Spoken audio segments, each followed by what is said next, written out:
Around the cell is a bilayered membrane, and in that bilayered membrane there are calcium-potassium pumps. And those sodium-potassium pumps are always going like this. And the highest concentration of mineral outside the cell is sodium, the highest concentration inside the cell is potassium. There should be a little bit of sodium there. If you are interested in this topic, just write "I'm ready" in the comment right now. When I see your comment, I would give you a heart. Imagine waking up every morning feeling energized, with a healthy heart, and no worries about your blood pressure. What if the secret to reversing high blood pressure naturally was simpler than you think?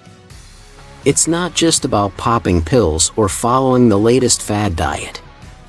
It's about making lifestyle changes that can transform your heart health for good. Barbara O'Neill, a renowned health expert and wellness advocate, has been teaching people worldwide how to harness the power of natural remedies, proper nutrition, and stress management to take charge of their health. In this video, we'll dive into how you can follow her advice and start reversing high blood pressure naturally, with simple steps you can take today to protect your heart and live a longer, healthier life. Ready to discover the key to better heart health? Let's get started. When someone's sprinkling table salt on everything, their sodium levels start to go too high. Potassium is found in all our fresh fruits and vegetables. If someone's not eating fresh fruit and vegetables, potassium levels drop. Now these two minerals are so harsh that they can kill the taste buds. That's why people put it on everything without even tasting whether it needs it or not. So what's happening when this happens? Sodium going too high, potassium dropping too low. Osmosis and diffusion happens when the highest concentration merges into a lower concentration. So now we're getting sodium that goes too high in the cell, and that causes the cell to swell. There's your high blood pressure. Understanding the role of sodium and potassium in blood pressure. One of the key contributors to high blood pressure is an imbalance between sodium and potassium levels in the body. Sodium is found in high concentrations in processed foods, particularly table salt, while potassium is abundant in fresh fruits and vegetables.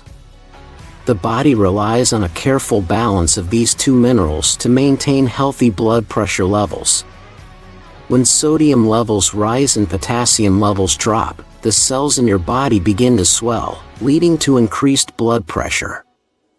Most people consume too much sodium through processed foods, while failing to get enough potassium from fruits and vegetables. This imbalance disrupts normal cell function and can lead to high blood pressure. To combat this, it's essential to reduce your sodium intake and increase your consumption of potassium-rich foods like leafy greens, bananas, and oranges. Has this fat-free low-fat diet helped you? Getting people to stop butter and eat margarine. Has that reduced heart disease? Not at all. But actually what it has done is increased cancer because margarine is a toxic fat. Your body cannot recognize it. In fact, you're better to eat butter than margarine because margarine is so toxic. What else have they done to try and reduce heart disease? Put everyone over the age of 50 on a blood thinner. That's right. And what's the common blood thinner that people are put on? It's aspirin. Well, let me give you the side effects for aspirin. It's also called Cartia. Side effects of aspirin. Stomach bleeding is the #1 cause of stomach ulcer. Brain bleed, big contributing factor to Alzheimer's. Eye bleeds, big contributing factors to deterioration of eyesight. The problem with low-fat diets and medications. For decades, low-fat diets have been promoted as a way to reduce heart disease, but research shows that these diets have not been as effective as once believed. One of the major issues with low-fat diets is the replacement of healthy fats, like butter, with margarine, a synthetic fat that is toxic to the body.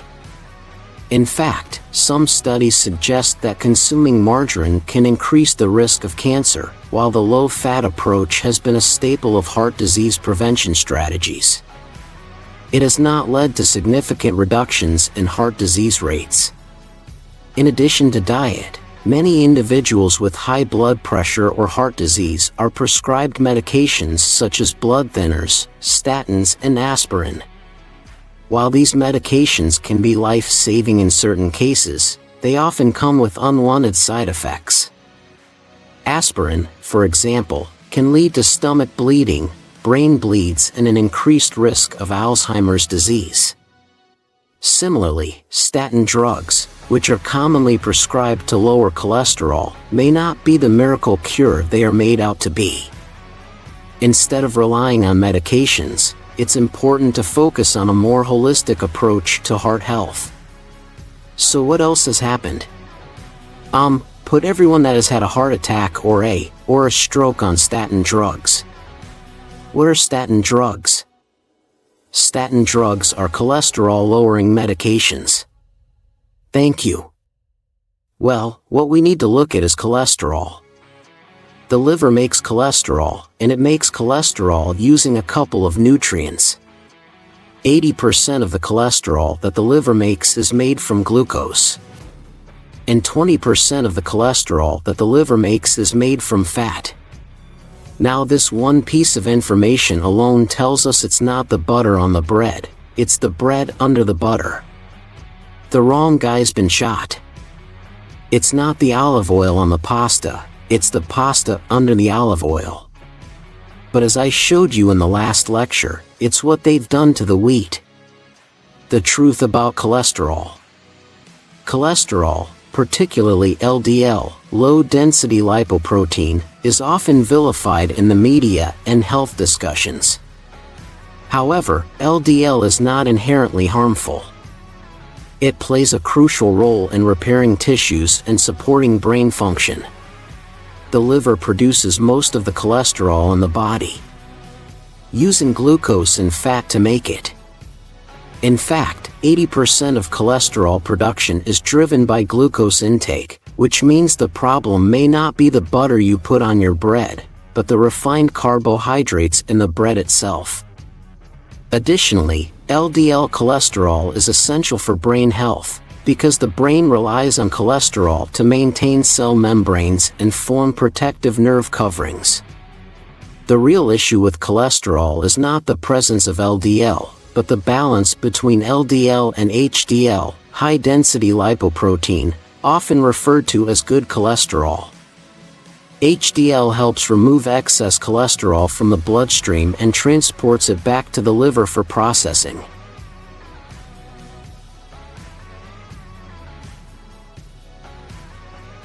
Maintaining a healthy ratio of LDL to HDL is key to preventing plaque buildup in the arteries, which can lead to blockages and cardiovascular disease. You won't sleep well if you sleep with these fabrics: nylon, acrylic, polyester.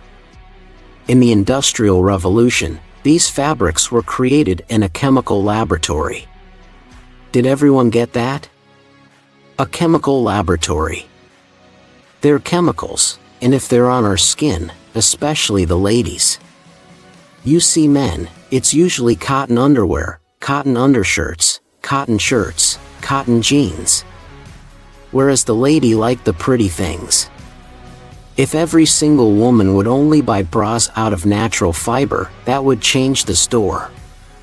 But little by little, I mention this, and when we look at hormones, you'll see that it's also disrupting the hormones. But these chemicals are coming in, and what they're doing is they're effectively damaging the little endothelium cells that line the arteries. Little by little, in our food, in our cleaning products. Environmental toxins and their impact on blood vessels. Another factor contributing to high blood pressure and heart disease is exposure to environmental toxins. These poisons are found in food, cleaning products, clothing, and even the air we breathe. Chemicals in non-natural fabrics like nylon, acrylic, and polyester, which are often used in clothing, can be absorbed through the skin and cause damage to the endothelial cells that line the arteries. Over time, this damage can weaken blood vessels and increase the risk of hypertension. To minimize exposure to environmental toxins, it's essential to choose natural, organic products whenever possible. Opt for clothing made from cotton, linen, and other natural fibers, and choose non-toxic cleaning products and personal care items.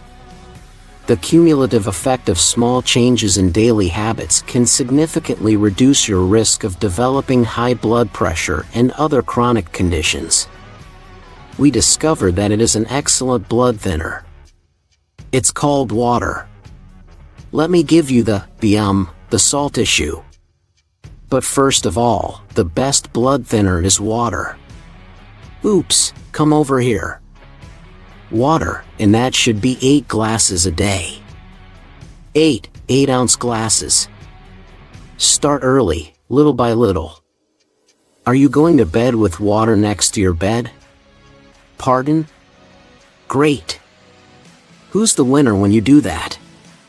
We also have cayenne pepper. Cayenne pepper is quite a powerful blood thinner. It's far more potent than rat poison. I mean warfarin. That's what it is. And if someone is on warfarin, hopefully you're not. Because it's a very dangerous drug. One man said to me his nose started bleeding, and every time he brushed his hand it started bruising. He had bruises all over him. I said, you can stop it straight away as long as you I would take a capsule of cayenne pepper a day. If your body's handling that, go up to 2 capsules 3 times a day. In fact, you could take a bucket of cayenne pepper a day and your nose will never bleed. You could take a bucket of cayenne pepper a day and you will never bruise. But I don't know anyone who has a bucket a day. Natural ways to control blood pressure. Several natural methods can help lower blood pressure without the need for medications. Water, for example, is one of the most effective blood thinners. Drinking enough water each day can help keep blood flowing smoothly and prevent clumping. Aim for at least 8-ounce glasses of water daily to maintain proper hydration and support cardiovascular health. Barbara O'Neill also highlights cayenne pepper as a natural remedy for high blood pressure. Start with 1 capsule of cayenne pepper per day to help improve circulation and naturally thin the blood. Gradually increase the dosage if your body handles it well, potentially up to 2 capsules 3 times a day if needed. Make sure to consult your healthcare provider before adding cayenne pepper or any supplement to your regimen. Breath can make a difference. How does breath make a difference? When we breathe through our nose, we balance those blood gases. What are the blood gases? One blood gas is carbon dioxide. You can have too much carbon dioxide and you can have not enough carbon dioxide. And what nose breathing does is it keeps the correct balance of carbon dioxide. The other gas that's balanced by nose breathing is oxygen. We have 25 trillion red blood cells.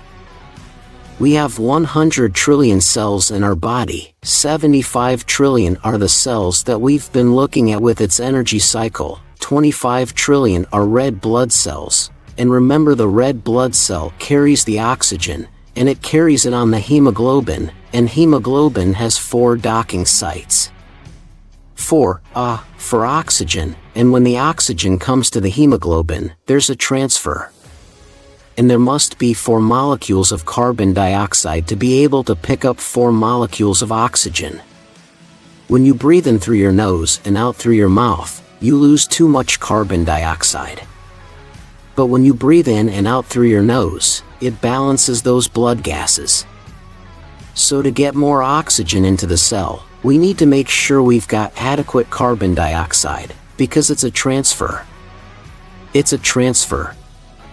So if there's only 2 molecules of carbon dioxide on the hemoglobin, only 2 molecules of oxygen can be picked up. And when you breathe out through your mouth, you lose too much carbon dioxide. So in and out through the nose, even when you're exercising, you can train yourself into it. I have trained myself, even running up a hill, I only nose breathe. You think that if you open your mouth, you'll get more oxygen, but you're not going to get it at the cell, and that's where we need it. But when you breathe in and out through your nose, the nose balances the carbon dioxide and oxygen levels. Nasal breathing and blood pressure. Nasal breathing, particularly through the nose rather than the mouth, can help regulate blood pressure by balancing oxygen and carbon dioxide levels in the blood. Breathing through the nose promotes deeper, slower breaths that activate the parasympathetic nervous system, which is responsible for the body's relaxation response. This helps reduce heart rate, lower blood pressure, and promote overall cardiovascular health. High blood pressure is a serious health issue, but it is also preventable and manageable through natural methods. By making simple lifestyle changes, such as eating a heart-healthy diet, reducing environmental toxins, staying hydrated, managing stress, and incorporating regular exercise, you can take control of your blood pressure and improve your overall heart health. Instead of relying on medications, focus on adopting a holistic approach to wellness that supports your body's natural ability to maintain healthy blood pressure levels.